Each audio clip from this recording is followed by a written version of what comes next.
More than a year and a half ago, North Carolina expanded Medicaid eligibility, and more than 650,000 people have benefited from that expansion. But now tens of thousands of Medicaid recipients in our state could lose their health insurance coverage due to the so-called Big Beautiful Bill, legislation that recently passed by Congress. Elena Athens is hearing from the state health secretary and one woman who relies on support from Medicaid to treat her chronic illness.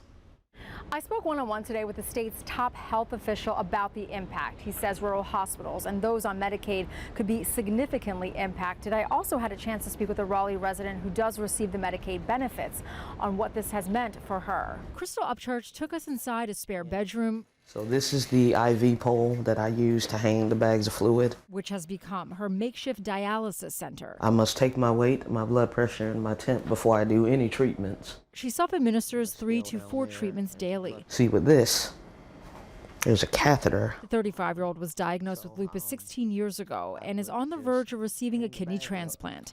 The supplies here and the upcoming surgery are paid for through Medicaid. She's scared her benefits could be in limbo because of the Big Beautiful Bill. It would be very detrimental to my health, because if I were to lose my benefits, I wouldn't be able to pay for my dialysis treatments. The Trump administration says the legislation strengthens the integrity of Medicaid by eliminating what they call waste, fraud, and abuse.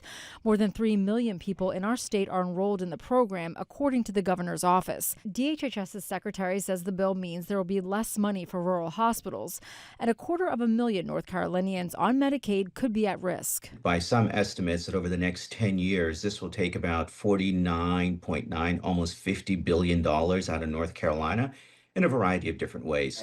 Upchurch says she has enough supplies to last until the end of the month and hopes she can continue receiving this support from the federal government. According to a study from this year, Black women with lupus had the highest mortality rate of all races between 1999 and 2020. If I were to lose Medicaid and I couldn't pay for my treatment anymore, my chances of dying go up exponentially. DHHS says it is now working with the General Assembly, lawmakers from both sides of the aisle, to see how the state might be able to fill the financial gap. Outside the Raleigh Eyewitness News Center, Elena Athens, ABC 11 Eyewitness News.